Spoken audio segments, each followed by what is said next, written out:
Assalamualaikum warahmatullahi wabarakatuh. Saya Maida Wulan, nomor absen 16. Saya Imritu Mama Nisa, absen 12. Di sini kami akan membahas mengenai KD 3.11, yaitu kesetimbangan ion dalam larutan garam. Pengertian hidrolisis garam. Hidrolisis berasal dari kata hidro yang berarti air dan lisis yang berarti penguraian. Jadi hidrolisis adalah reaksi penguraian garam dalam air yang membentuk kation atau ion positif dan ion-ion negatif.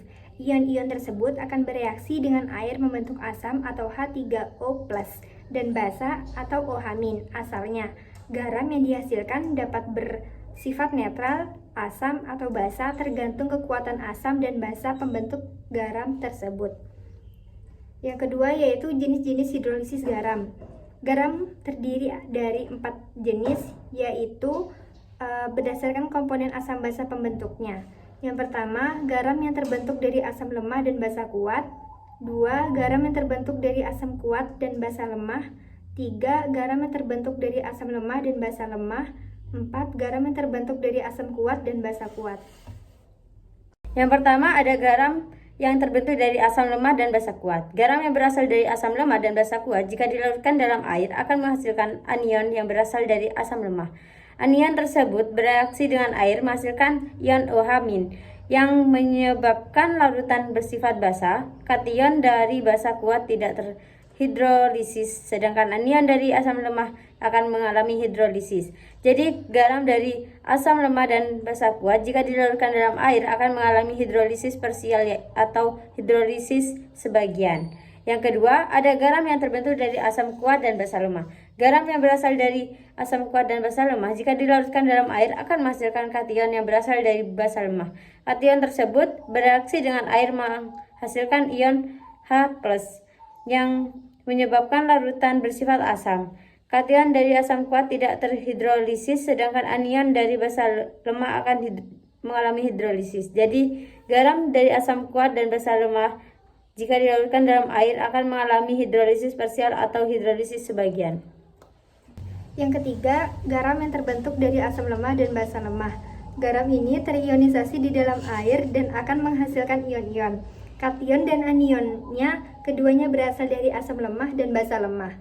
Kedua ion tersebut mengalami hidrolisis sempurna.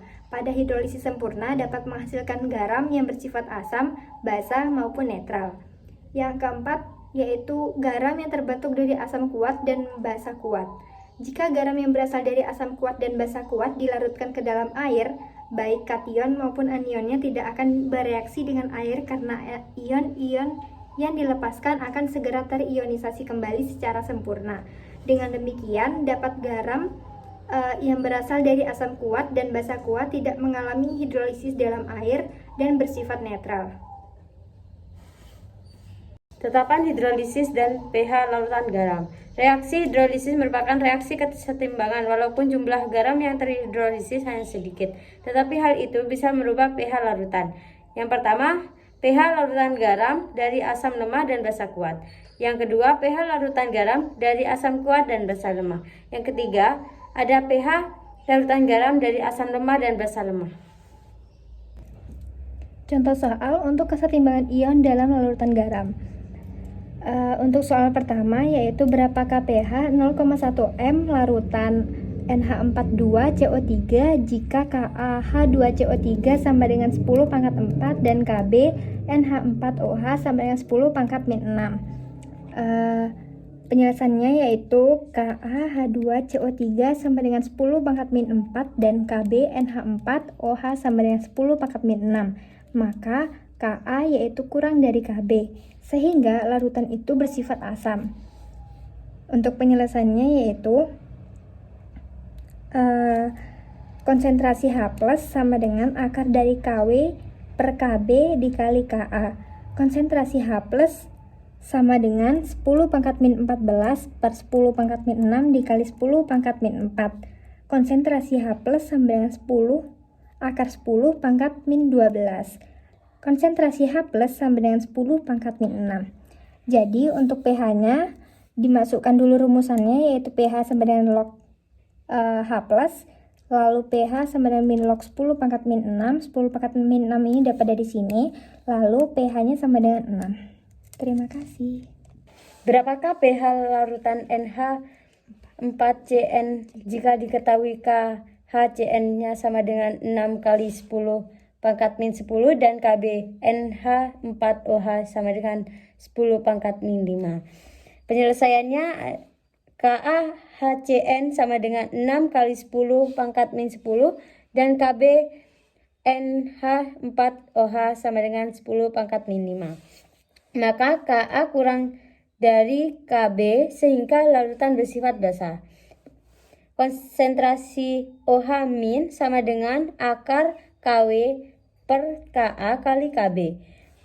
Konsentrasi OH min sama dengan akar 10 pangkat 14 per 6 kali 10 pangkat min 10 kali 10 pangkat min 5. Konsentrasi OH min sama dengan akar 1,6 kali 10 pangkat min 10. OH min sama dengan 1,26 kali 10 pangkat min 5. POH sama dengan log konsentrasi OH min. POH sama dengan min log 1,26 kali 10 pangkat min 5. POH sama dengan min log 1,26 plus min log 10 pangkat min 5. POH sama dengan min log 1,26 plus 5. POH sama dengan 5 min log 1,26. pH sama dengan 14 min POH. pH sama dengan 14 min 5 min log 1,26. pH sama dengan 9 plus log 1,26.